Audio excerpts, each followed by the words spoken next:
Hello everyone, my name is Kevin and you're watching Learning Old Germanic Languages, and I'm very happy to present this video which is about what I would call Proto-High German, which may sound a little weird of itself, but Proto-High German is sort of what you would say kind of like an in-between of like Proto-Germanic and like Old High German, right?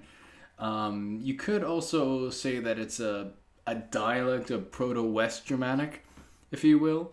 But I would say that Proto-High German would be dating roughly geez, I think sometime, I know definitely before 750, because 750 is what, many scholars would say Old High German started. But Proto-High German, this would be sometime maybe around maybe the 400s or 450. I'm around there, 450, 500, something like that. I don't know, I could be wrong about that, but definitely before 750, definitely before Old High German, because what we'll be going over here is some of the sound changes that did happen, but like, for sake of Proto-High German, like it's like reversing those changes, so it's like a few hundred years before those changes. So yeah, I would say it's a couple hundred years before Old High German. Yeah. Anyway, but let's get on to it. I'm really excited to do this video with you guys. For you guys, right? All right. So it could be called a dialect of Proto-West Germanic or what have you, but anyway. So essentially, this is German in its earliest form, like like German that we know today, High German. This would be theoretically its earliest form, right? Before you get into, I can't say that before you get into dialects, but even then you can't get away from dialects when it comes to Old High German, because because in Old High German there are like like it's very dialect heavy. Well, no, I mean, what language isn't dialect heavy? But with Old High German, even stuff from Proto-Germanic went all the way into dialects of Old High German, right? So let's get into it. Let's start with the short vowels. So, oh yeah, I just want to say that this video is also like for people who want to like know what would Proto-High German be like theoretically, as best as we can, right? So anyway, so start with short vowels. These are the short vowels that haven't changed from Proto-Germanic, that pretty much stayed the same. I will talk more about A and E, but definitely E, O, U, these vowels haven't changed, so they're the same as Proto-Germanic. So the thing is with A is that it is the only vowel that underwent I umlaut. Whoops, I gotta add that in there. I umlaut, where the influence of I changes A into E. Yeah, due to I umlaut, and I'm gonna go into a little detail about that. So I umlaut, A becomes E when followed by I or J in the next syllable. But there are exceptions that where this doesn't happen. So it's the thing is with the historical languages, whatever rule you think you have, like there's always exceptions, because you have to bear in mind this is long before a time when you had a standardization, right? And this is a time when you had like scribes and and you had very few of them and whatnot, and they were very inconsistent in how they spelled things and whatnot, and so anyway, let's move on. So number one, where this doesn't happen, before HT, and HS, and or before a consonant plus W. So for example, we've got macht, machti. Machti is in the plural. This is unchanged. That, in other words, that would be an E, but it's not. And that means power, or if you will, if you want to be very literal, Macht means might, but anyway. So we got wasit, and then wasan, basically what this is cognate to word wax, to grow, and this is the waxit is actually the third person singular present indicative, so like grows, waxes. Yeah. And then we have beskatswen, from earlier Scott Uyan, meaning to shade or whatnot, and so we have all these A's going around, so there isn't a change and whatnot. So moving on. So number 2, in Upper Old High German, already we're getting to dialects, and Upper Old High German is essentially in the highlands of southern Germany, consisting of the Alemannic and Bavarian areas. So that's what is meant by Upper German, and well, according to Joseph Wright, but in our case, to make things even simpler, Upper Old High German, right? So in Upper Old High German, we got L plus consonant, before double H, so and from Germanic K before R and consonant. So these hang on, let me fix this up. So yeah, there we go. So these are so in this dialect, this dialect group, I should say. So umlaut of A, I umlaut of A doesn't happen in these environments, right? So I believe, whoops, what's going on here? Okay. This is embarrassing, but anyway, so let's get into some examples. Hang on, let me just delete this bad boy. Yeah, okay, all right. Sometimes I make little mistakes, but anyway, cool. So we have an example here of Upper Old High German of haltit. Haltit. Haltit. Essentially from the verb haltan, I believe, or halten, depending on period and whatnot. That we have we don't have I umlaut in Upper Old High German, but we do have it in Upper Franconian. What is meant by Upper Franconian? This is referring to East Franconian and Rhine Franconian dialects of Old High German. Right, so where in this context and in these dialects, you have the I umlaut. So. Of A, right? So and then in another example of this, you have altito in Upper Old High German, and in Upper Franconian Old High German you got eltito. This is like older. So you have I umlaut in the second dialect group, and you don't have I umlaut in A in Upper Old High German. Anyway, moving on. Oh man, again I'm doing this double. Oh boy. Okay, so then we have sachit, and we got and sechit, and this means like third person present quarrels, so quarrels and whatnot. So so you kind of get the idea that how in some dialects things change and some things don't change, because the thing is it's incorrect to assume that Old High German. When it changed, it changed all over the place. No, some places it changed differently or didn't change at all. So it's like it's not, always the same everywhere. Anyway, and then we have another example of differences and whatnot. So we got waterman and wetterman, and so to warm, whatnot. So let's move on. And we got slachet and we got slechet, which means strikes. Like he strikes. It strikes, she strikes, and whatnot. So, to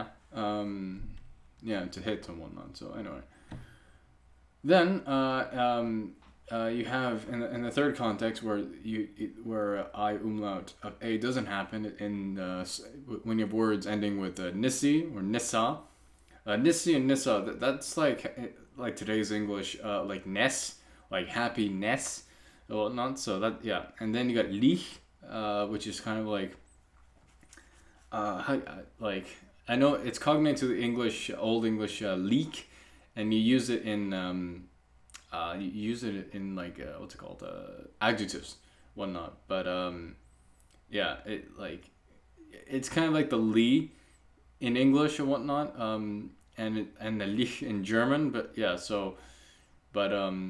anyway, so we got verstandnisse, kraftlich, and tagalich. So understanding, kraftlich, strong, and tagalich, daily, and whatnot. So yeah, it's so you don't have I mode of A.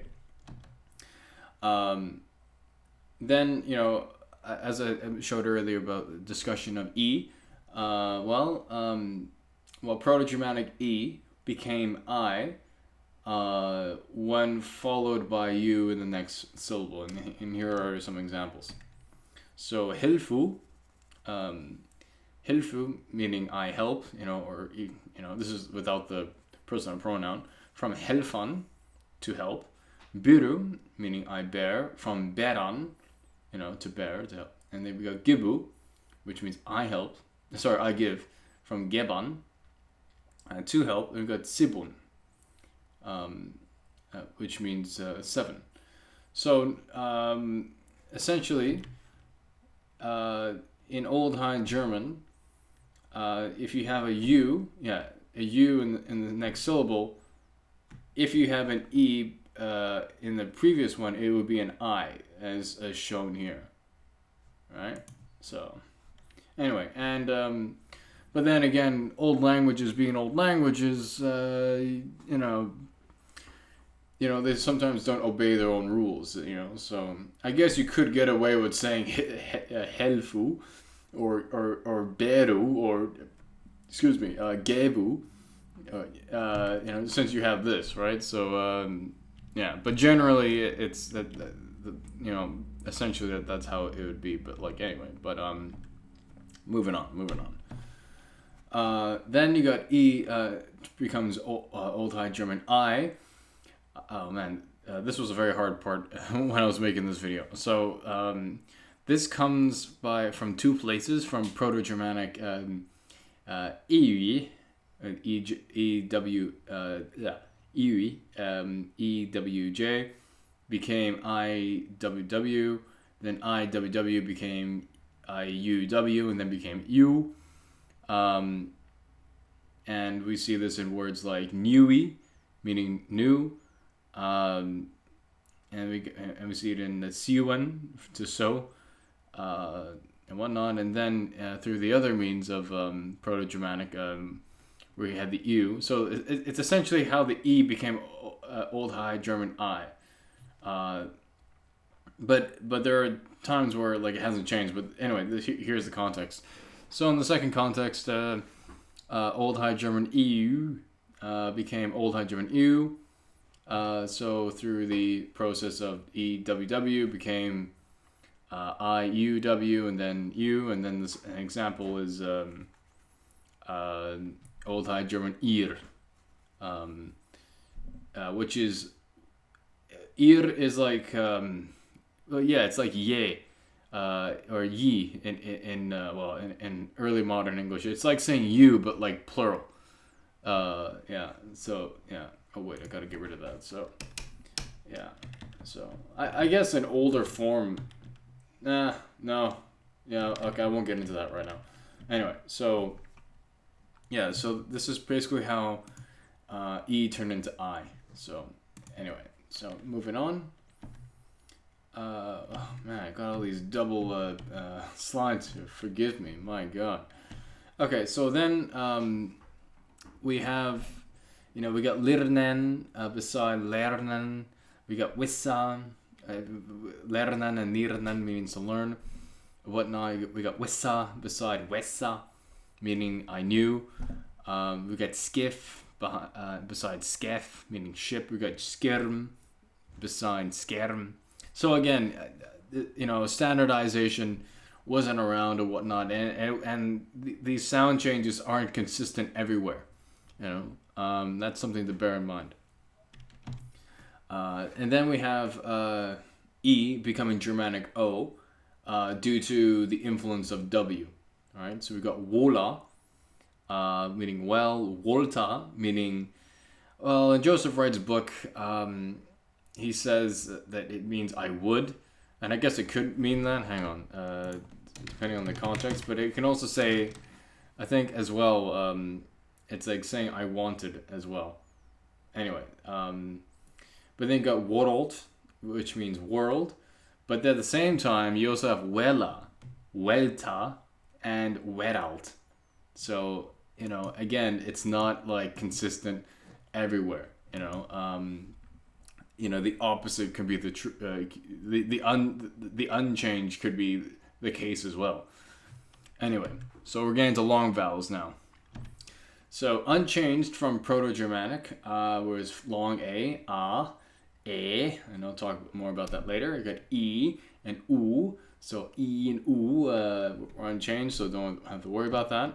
So Proto-Germanic became Old High German so to represent long ash, if you will, is represented through long A, or if you will, and well, I guess you could pronounce this as so like tat, meaning deed, and it's actually cognate to the word deed as well. Anyway, and then we have Germanic long E, unchanged. Well, yes and no. It became ie, in its earliest form. We got hear, and then later hear, then hiar, then hier, and this is cognate to the English word here. Ottfried, a Old High German writer, used IA and IE and whatnot. So, yeah, I mean, if you want to go with Proto-High German, you would go with Herr, right here. Like, it'd be unchanged, right? But but it's always good to see the other stages of like how the language became, right? So anyway, so then we have Germanic O, long O, later became O, but through the intermediate stages of O and U. And we have Fuos, which means foot. Yeah, so that's something to bear in mind. Now we're getting to diphthongs. So Germanic AI became E, so long E, and so like I became E, and then an intermediate stage of I. Yeah. So and in the oldest High German manuscripts, you had ash and E, but this would occur before R, H, like sound. Like buch and loch. Yeah, loch. Yeah, and W. So we got er. We have echt. We get sneeuwis. So meaning before, possession, and genitive of snow. So like, I mean, you could say of snow, but you could also translate it as like snows, like, as if like something belongs to snow, right? So I became whatnot, but it's yeah. Okay, anyway, so moving on. So as well, Germanic AI became when final. So at the end of a sentence, so we have we, which is cognate to woe, meaning like pain, sorrow. Then we have de. De is actually, yes, Joseph Wright like translated as they, and he is right, but that's within the context of it being a relative pronoun. But really, it's a definite article saying the in the plural, a nominative plural and accusative plural, I believe. Yeah, so it's like saying the. Anyway, so the literal translation is the, but I mean in the context of relative pronouns, it's like they. Anyway, as well as in other places, Germanic AI became a. So in all other places, so. What you would say today in German, Stein, well, 1,000 years ago would be stehen. Yeah, stehen. Yeah, so very simple and straightforward. Then we got my favorite diphthong, which is ow. Germanic ow became long o, but has the intermediate stage of ow before the following of d, t. I forgot the name of this one, but it makes a s, like a s sound, and we get s, n, r, l, and h. Right. So moving on. So here are some examples. We have told. Yeah. So yeah, but thing is, there are examples where words where you see this unchanged. So again, whatever rule you see here, like this became that, but there are like exceptions out there, words out there that where you see the evidence that things haven't changed in some, like document or what have you, right? So anyway, but these are like general changes that happen. Anyway, moving on. So we got told, which means death, rot, meaning red, gos, meaning poured, kos, meaning chose, loan, meaning paid, reward, ora, meaning ear, coal. This is a weird one. I mean, I don't know why Joseph Wright put this in here, but okay. From Latin, caulis, meaning stalk, hoch, meaning high, and zoch, meaning like drew, led. So yeah, moving on. From Germanic au became o before all other consonants, and finally, finally in this context, meaning in the final position, not like finally as in like, oh, we're almost done with this video. No. I hope you're still watching, by the way. Anyway, so and this happened in the 9th century. So we got Olga, meaning eye, Hobbit, meaning head. Then we got Gomen, which means it's as a verb to mean to pay attention to heed. Bog, meaning bent, and Ko, meaning chewed or whatnot. So yeah, so that's what happened with these diphthongs. Of course, there are exceptions. You see some weird things, like, hey, that looks like from Proto-Germanic. Well, I guess some things haven't changed, haven't they? Anyway, moving on. So Germanic eu became eu when followed by iju in the next syllable. We have neui in Old High German. What's that doing there?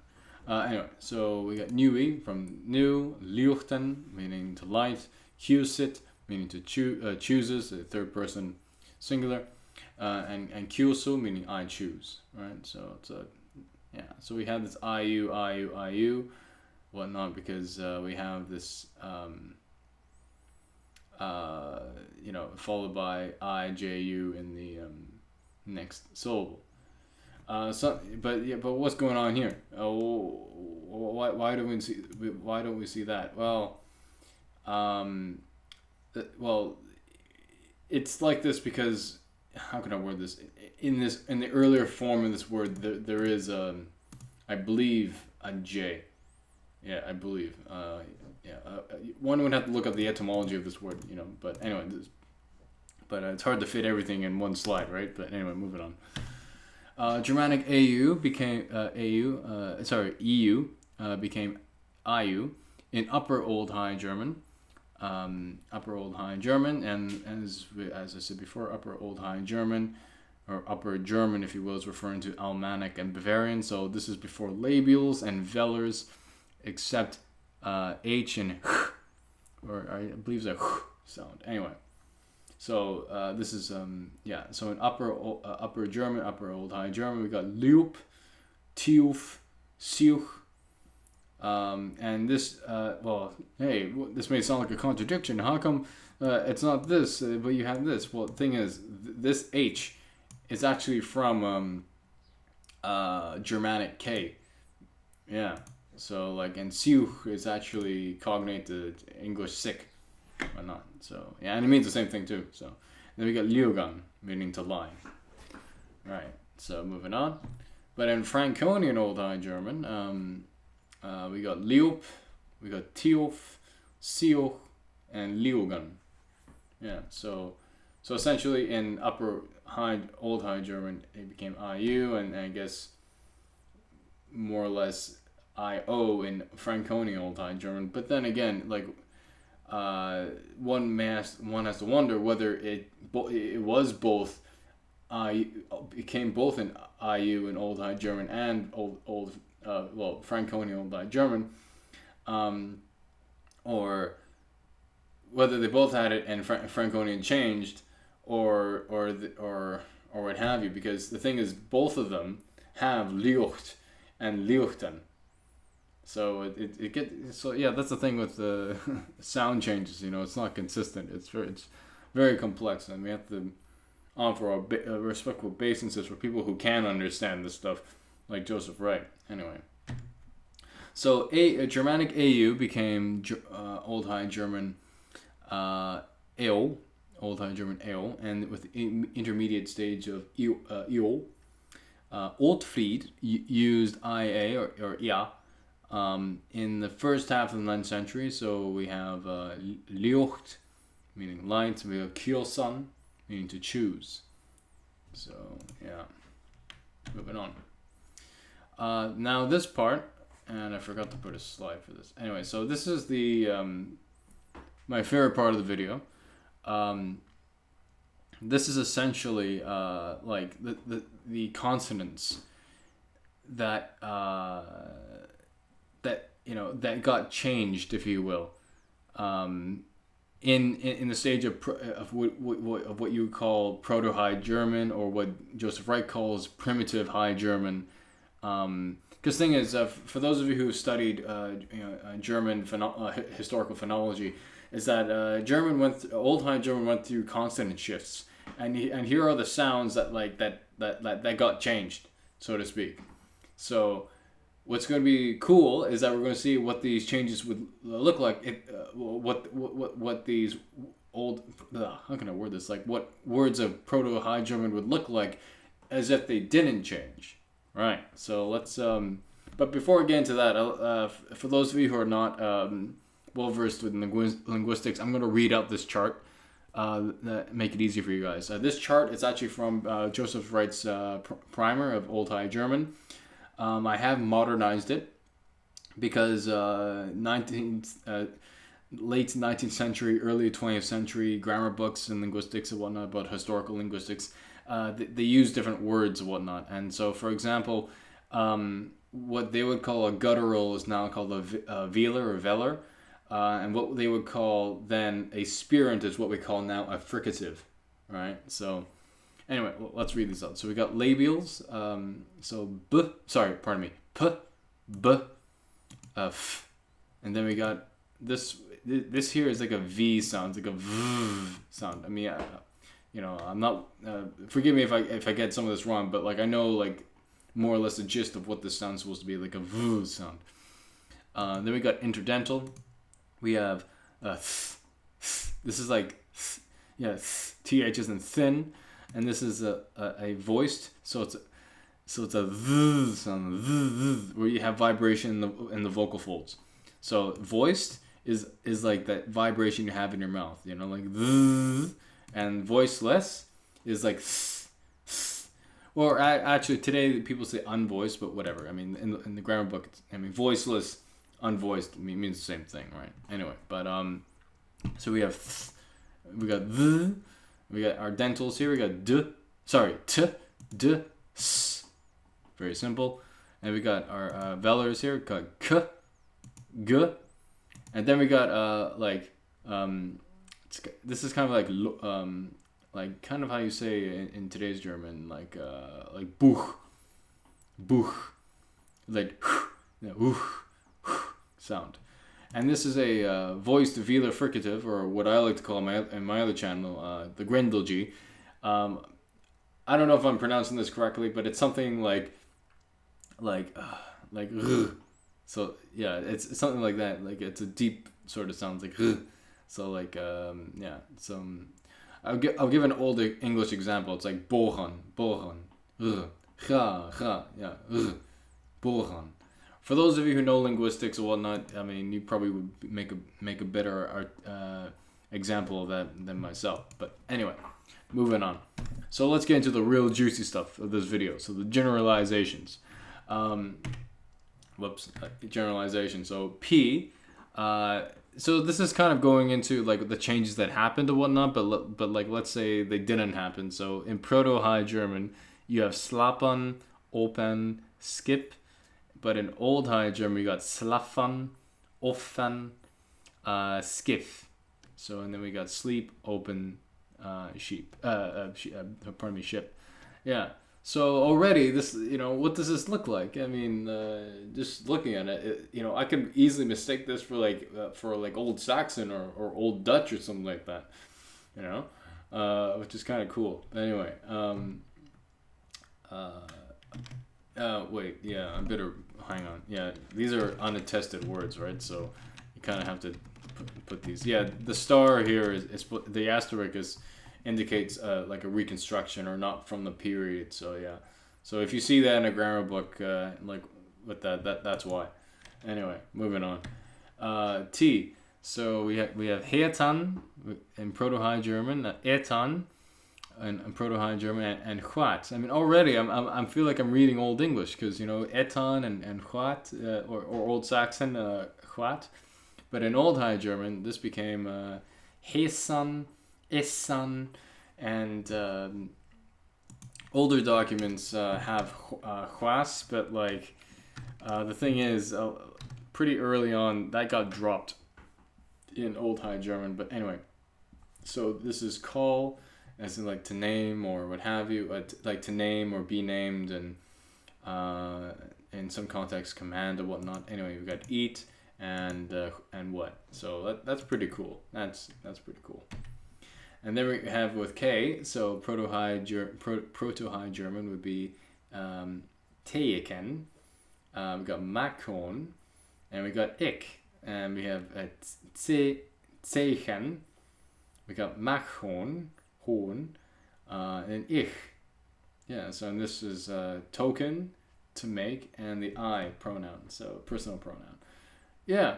So yeah, that's cool of itself. Like to kind of like see what would the language right before Old High German would have looked like, right? So however, yeah, I have to emphasize that these are only like generalizations that you would kind of see all throughout Old High German. Like some generalizations can be made, but at the same time, these languages or these dialects of themselves, they evolved differently, all right? So you can't like say that, oh well, this became that in Old High German. That's like implying that it was like that everywhere, when really that's not the case at all. So in other words, like an Old High German dialect is really dependent on like what changes have happened or haven't happened in a geographical area, as well as I would think some loan words from other languages too, or what have you. Yeah.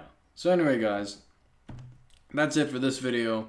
Thank you for watching. I hope you made it to the end. It really means a lot. I had a lot of fun making this video. I spent a lot of hours into it. I hope you really enjoy it and had fun watching as much as I did making it. Anyway, guys, thank you for watching. Be sure to subscribe if you're new, and if you really like the channel, please become a patron at my Patreon page down below. Thanks for watching. Bye-bye.